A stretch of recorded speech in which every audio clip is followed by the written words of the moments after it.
It was around midnight, and I was home alone when I heard the doorbell ring. Confused about who would visit so late, I immediately called my boyfriend, M. He picked up, sounding drunk and at a loud bar, and had to step into the bathroom to hear me. After I explained the situation, he advised me to stay in the bedroom and avoid opening the door. Oddly, he never suggested calling the police, so I held off, trying to stay calm and get back to sleep. Just as I started to relax, I heard a strange clicking sound from outside, followed by a knock on my window. A man's voice said, "Hey, anyone home? I need some help." Thankfully, my blinds were closed, so I couldn't see him, and he couldn't see me. When he knocked again, he added, "I know you're home." At this point, I decided to call the police, whispering the entire time as I reported someone lurking outside my house. Within 5 to 10 minutes, the doorbell rang again, followed by loud knocking. I cautiously approached the front door and asked who it was. A male voice replied, "It's the police." Peering through the glass, I confirmed it was indeed 2 officers. I opened the door, and the taller officer stepped inside immediately, without an invitation. He announced they were responding to my report, and I started to explain about the man knocking on my window. But he cut me off, speaking over me and even telling me to shush. His attitude was demeaning, and he seemed annoyed by my lack of specific details, asking what the man looked like despite my saying I hadn't seen him. When I tried to explain, he snapped, "Well, you're the one who called us, ma'am. If you don't want our help, we can leave." After apologizing, feeling intimidated, I just said, "I'm scared." The officers eventually did a quick walk around the house with their flashlights, but didn't seem very thorough. Through the window, I saw them return and tell me that without cameras or clear evidence, there wasn't much they could do. They left, and I didn't feel any safer, though I hoped whoever was outside had left after seeing the police. I went back to bed and thankfully woke up the next morning with sunlight streaming in. The following night was a Halloween party my friend was hosting. She was going as Daphne, and I was Velma from Scooby-Doo. I spent the day running errands and picking up things for the party. Around 6:00 p.m., I arrived at her house to help set up, and by 9 o'clock, guests were arriving.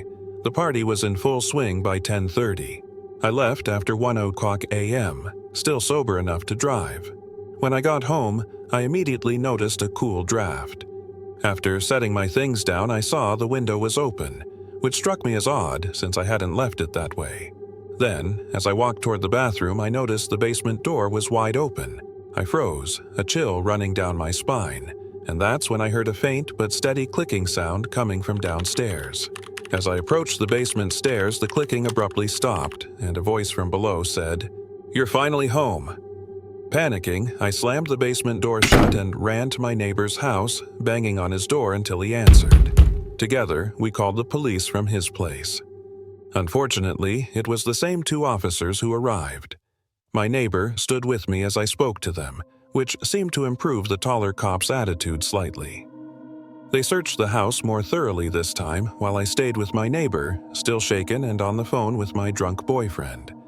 After a tense search, I felt certain no one was left in the house, so I quickly packed a bag and headed to my sister's to stay until M got home. I locked every window before leaving. About a month after the Halloween party incident, I was home alone again one night. It was stormy, with heavy rain and thunder rumbling in the distance, and I'd settled in with a movie, hoping the sound of rain would be comforting. Around midnight, I heard what sounded like faint footsteps above me, in the attic. At first, I brushed it off as house noises or maybe a critter that found its way in, but the noises didn't stop. They grew louder, like something, or someone, was pacing back and forth.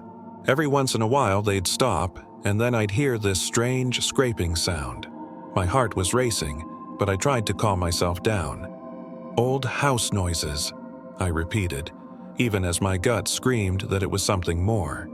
Just as I was about to call my boyfriend, M, the footsteps stopped directly above me, right above where I sat on the couch. Then, there was a soft creaking sound, like someone was pressing down on a floorboard. I held my breath, trying not to move, barely breathing. After a few tense seconds, I heard the faintest sound, a slow, dragging whisper, "I can see you."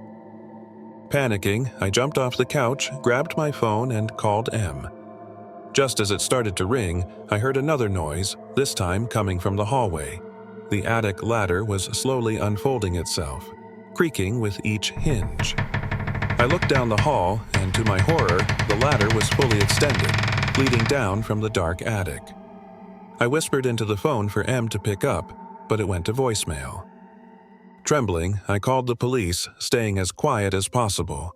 Within minutes, officers arrived, and I explained the noises to them in whispers, feeling ridiculous but terrified. They went up into the attic to search, and after about 5 minutes they returned, saying they didn't see anything.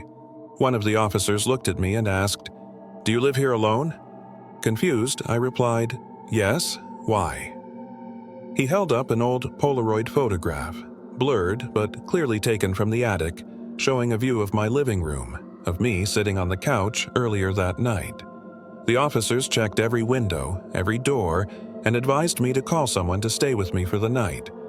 I called my sister and stayed with her, too shaken to return home alone. To this day, I wonder how long someone had been watching, and I've never gone up into the attic since.